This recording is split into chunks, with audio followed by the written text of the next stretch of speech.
N'oubliez pas de vous abonner et d'activer la cloche de notification pour ne rater aucune de nos vidéos. Like Vision, votre portail d'information juste et clair. Il me sera très difficile, Maïmouna, de porter la casquette universitaire aujourd'hui, parce qu'il y a beaucoup de questions qui ont été soulevées. Je vais réagir en tant qu'acteur de la mise en œuvre et d'élaboration de ce pôle. Parce que dans les propos, il est sorti les termes incertitude, confusion. La première confusion, moi que j'ai appris à l'université que la ville est un produit social. Aujourd'hui, on est en train de dire que nous sommes en train de construire une ville sur 2 ans, sur 4, 5, 10 ans. Alors, les théories que j'ai pu donc emmagasiner à l'université sont battues en brèche déjà présent parce que là, ce sont des hommes qui ont décidé de construire une ville suivant une logique édictée par la politique. Déjà donc, j'ai un problème par la définition que j'ai de la ville. On pose donc la question de la nouvelle ville. Qu'est-ce que c'est? Diamniadio est un projet politique. Il faut le reconnaître. Nous sommes partis d'un projet politique, une commande politique pour réaliser une ville. Maintenant, quelles sont les logiques d'aménagement qui ont prévalu à la réalisation de cette ville? Ce sont sur ces questions que j'aimerais vraiment intervenir et donner aussi des réponses par rapport aux problèmes qui ont été soulevés. Je commence d'abord avec mon doyen Oumar. Finalement, je m'habitue à être avec vous dans les mêmes panels. Dès qu'il s'agit de parler de Rufisque, on met Diamniadio. Mais je pense que Rufisque doit être très heureuse, cette ville-là. Parce que Diamniadio est en train de repositionner le Rufisque. Parce que maintenant, les investissements qui ont... Est-ce que quand même, quoi qu'on puisse dire, Rufisque avait pratiquement périclité depuis que le port n'existait plus. Maintenant, le pôle est revenu. Maintenant, on parle vraiment de Rufisque. Je pense que le conseil départemental gagnerait à nous payer davantage pour tout ce que nous avons fait. Bon, c'est juste une provocation. Mais d'abord, il faut comprendre que le pôle urbain de Diamniadio, en quelque sorte, la logique qui guide ça, ça doit être le laboratoire pour la redéfinition des politiques urbaines au Sénégal. Apprendre depuis le pôle urbain comment maintenant il faut canaliser l'urbanisation au niveau de Dakar et dans les autres régions du Sénégal. C'est pour ça que quand on parle des 27 pôles, uniquement les gens pensent à Diamniadio et au pôle urbain. C'est que l'État a décidé de confier Diamniadio et le Lac Rose à une entité qui s'appelle la DGPU pour la mettre en œuvre, et de là les leçons tirées devront servir à canaliser l'urbanisation dans les autres régions du Sénégal, d'où la question des 27 autres pôles que nous avons. Donc Diamniadio et le Lac Rose sont des laboratoires pour la redéfinition de la politique urbaine au Sénégal. Je pense que si nous gardons cette idée en tête, immédiatement, nous allons voir que les orientations qu'on donnera à nos propos seront en phase avec ce qui est en train d'être fait. Et pour la question de l'agroécologie, comme il l'a dit, on a conçu Diamniadio et le Lac Rose en complémentarité. Si la ville de Diamniadio est une ville verticale, une densification, donc pour aller en hauteur, parce que l'espace 1644 hectares, sur le Lac Rose, nous avons 7000 hectares. Mais on sait que c'est les Niayes qui constituent le poumon écologique de cette région de Dakar. Aujourd'hui, qu'est-ce qui se passe? Et là, je vais lancer une pique aux élus qui sont en train de râler tous les jours. Ce sont eux qui sont les premiers vecteurs du morcellement foncier. On est en train d'aligner de l'urbanisme. Ce sont les élus. Ah, je l'ai dit. Les élus, aujourd'hui, quand on parle de foncier, ils ne savent que morceler et faire des habitations. Et parce que vous faites des habitations, vous contribuez à un désastre écologique. Ces inondations dont on parle sont le résultat des politiques urbaines menées par les élus depuis, bon, d'abord par les anciens responsables de ce foncier, mais aussi par les élus à qui on a donné ce foncier depuis la décentralisation. Qu'est-ce qu'ils font? Ils ne connaissent que le morcellement pour faire des parcelles à usage d'habitation. Bon, je ne vous dirai pas que le foncier est le meilleur moyen de s'enrichir au Sénégal. Il y a plusieurs choses. Je ne serai pas tendre avec les élus parce que moi, aujourd'hui, c'est l'universitaire qui parle, et aussi le technicien. Donc, il y a plusieurs choses qu'on peut dire aujourd'hui sur cette question-là qui nous pose problème. Maintenant, qu'est-ce qu'on a fait sur le Lac Rose?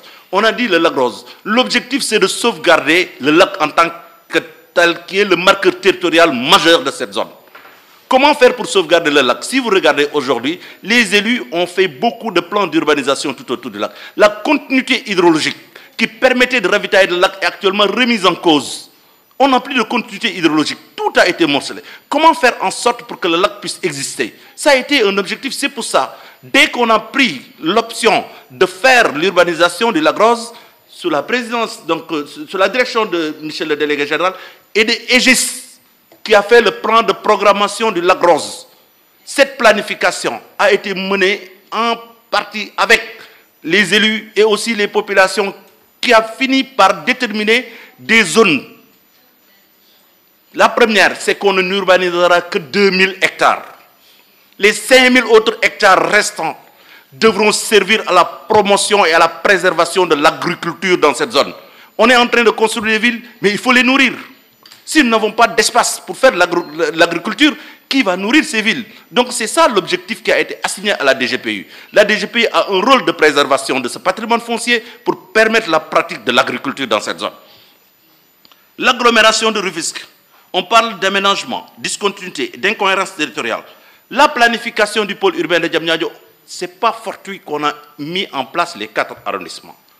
Au-delà des fonctions assignées à chaque arrondissement, l'objectif était, dans le plan de programmation, sur chaque arrondissement, il est prévu un collège pour que les enfants qui naissent à Bargny, qui ont besoin d'un collège, puissent avoir un collège à proximité. Un collège dans le 2e arrondissement pour que les populations de Diamniadio puissent en bénéficier. Un collège dans le 1er arrondissement pour que Denis Maligué, donc Diamniadio, puisse en bénéficier. Un autre collège dans le 4e arrondissement pour les populations de Kerniaïlo. Des centres de santé sur chaque arrondissement. Donc l'objectif, c'est vraiment de faire en sorte pour qu'il y ait des infrastructures de proximité qui n'existent pas dans ces communes, auxquelles donc, les populations pourront accéder lorsque la ville sera. Vous allez me dire que ce n'est pas encore fait, mais c'est sur la temporalité. C'est sur la temporalité. Ça se fera. Parce que le plan de programmation est là, est fixé par un décret. Finalement, nous l'avons eu, ça a été très difficile. Mansour est là. Il sait que depuis juin 2021, le décret de plan d'urbanisme directeur de Diamniadio a été signé et figé. Donc, il y a eu toutes ces questions qui ont été donc mises sur la table. La préservation notre grand problème actuellement, je le disais, c'est autour de Diamniadio, qu'est-ce qui se fait? Il y a un morcellement, il faut le reconnaître. Aujourd'hui, on est en train de construire, dans les périphéries de Diamniadio, émergent des villas. Les gens sont en train de construire. Ça me permet d'arriver sur les risques d'inondation qu'il y a eu l'année dernière sur le terre. Qu'est-ce qui s'est passé? C'est que la commune de Diamniadio, il y a Khelkombach qui est de l'autre côté. C'est la voie d'eau. Khelkombach avait construit un mur. Il y avait un blocage des eaux. Il a fallu casser ce mur-là pour que l'eau puisse passer. C'est parce qu'on s'est rendu compte des difficultés qu'il y a eu. Tout ça nous interpelle sur la cohérence d'ensemble. Je suis tout à fait d'accord. Comment Diamniadio, il faut le positionner avec tout cela pour qu'on puisse avoir un plan directeur qui puisse prendre toutes ces questions. Les inondations donc, pour Diamniadio, les risques d'inondation. D'abord, quand il a fallu faire les VRD, le ministre est là, on a fait la cartographie des bassins versants sur 8000 km². Et c'est cette cartographie qui nous a permis de faire le paramétrage du réseau d'assainissement de Diamniadio sur une crise centenaire. Qu'est-ce qu'on a fait? Il y a 3 lacs au niveau du pôle urbain de Diamniadio. L'objectif est de reprofiler ces lacs, d'augmenter leur capacité de rétention pour que ces eaux puissent être donc canalisées. Parce que nous avons une pente de 18 mètres de dénivelé depuis le nord vers le sud. Et cette pente nous permet aujourd'hui de canaliser donc par gravitation les eaux de ruissellement jusque dans le lac pour augmenter les capacités de... Maintenant, qu'est-ce qu'il faudrait en faire? La DGPU pense que cette eau, dans le cadre de l'aménagement, doit servir normalement pour l'arrosage des espaces verts dans le pôle urbain de Diamniadio. Une grande question peut être posée, comment profiter de cette eau pour promouvoir l'agroécologie? C'est toujours quelque chose de bien qu'on pourra prendre en considération. Le statut du pôle. Fallou est là, nous avons parlé, je pense que Madame Sinan a parlé donc du statut du pôle urbain de Diamniadio. Il y a une étude qui a été publiée en 2018 sur la gouvernance du pôle. J'en connais pas, mais je sais que Fallou a conduit une étude pour la DGPU. Pour quel statut du pôle urbain de Diamniadio? Ça me permet de revenir sur ces taxes, sur les trucs qui ont été posés. Mais, monsieur le maire, Diamniadio, c'est une opération d'intérêt national. C'est une OIN. C'est l'argent du Sénégalais qui vit à Bakel. l'argent du Sénégalais qui est à Konfongolembi, l'argent du Sénégalais qui est à, comment ça s'appelle, dans un autre village, qui a servi à financer le pôle urbain de Diamniadio. Les recettes générées, faut-il les laisser à la commune de Bargny, à la commune de Diamniadio ou à la commune Est-ce que les autres n'ont pas une légitimité pour réclamer sur l'argent qui a été prélevé pour créer cette ville? Est-ce que ces gens-là, ils n'ont pas le droit de réclamer des fonds générés par actuellement le pôle urbain de Diamniadio? Ah, ça risque de poser. C'est pour ça que la réflexion est engagée dès le début. Pour dire quel statut il faudrait donner à Diamniadio pour que nous puissions vraiment nous retrouver dans une dynamique qui puisse faire que les gens comprennent que nous sommes dans une opération d'intérêt national. Ça, je ne cesserai de le dire. Le pôle urbain n'est pas uniquement une territorialité pour Diamniadio. Ce n'est pas un territoire pour Bargny. D'ailleurs, vous n'êtes toujours pas parvenu à régler le problème qu'il y a entre... Monsieur le ministre est là, il sait de quoi je parle parce que j'ai un témoin. J'ai un témoin. Vous n'êtes pas parvenu à régler la préséance entre les maires de ces communes quand le président de la République vient. On dit que c'est le maire de Diamniadio qui parle. Mais vous savez très bien que la superficie qui a été amputée sur le pôle urbain, sur la commune de Bargny, est beaucoup plus importante que la superficie amputée sur Diamniadio. Mais c'est le maire de Diamniadio qui prend la parole. Donc il y a des problèmes entre vous, les élus, quand le président de la République vient. On ne sait pas qui parle, on laisse le maire de Diamniadio souhaiter la bienvenue. Donc il y a un problème qu'il faut régler. C'est pour ça, actuellement, l'orientation majeure, c'est comment réfléchir dans le cadre d'une intercommunalité. Comment faire pour que ce pôle puisse bénéficier à tous les... Et Arnaud Ngom est là, il sait qu'avant-hier, vendredi passé, les communes environnantes ont été invitées à Diamniadio pour discuter de l'intercommunalité, n'est-ce pas? Avant-hier, tous les élus ont été. Il y a une approche actuellement dans le plan stratégique de développement urbain durable du pôle urbain de Diamniadio, qui fait que dans cette question de la gouvernance, elle est posée pour qu'on ait une approche intercommunale. Quelle approche mettre en place maintenant? Parce que le plus souvent, on nous dit que le pôle urbain de Diamniadio est sorti ex nihilo. Non. J'aurais bien voulu projeter le plan de circulation pour voir les connexions qui sont faites pour relier les trucs, comment dirais-je, les communes. Et vous allez voir, toutes les VRD du pôle urbain de Diamniadio qui partent relient toutes les communes. D'ailleurs, l'axe 70, ceux qui sont habitués à l'employer savent que l'axe 70 est projeté pour aller sur Bambilor et nous relier sur la VDN Nord. Bargny, ville verte, là où elle se trouve, le marché international, il y a une connexion projetée avec le port de Sendou. Sur l'axe 70, sur la route nationale, il y a une connexion projetée. La gare de Diamniadio. D'ailleurs, il y a Ecotra qui avait déjà réalisé les pieux presque sur 10 milliards de francs. Ces pieux sont déjà là. Il suffit juste qu'il y ait le truc pour franchir le truc. Monsieur le ministre est là, nous avions des problèmes parce qu'il nous fallait prendre le terrain de Eiffage.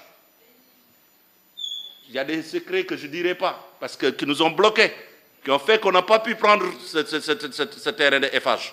Parce qu'il fallait le faire. Non, Maïmouna, vous avez posé beaucoup de questions sur Diamniadio. Donnez-moi le temps de répondre, s'il vous plaît.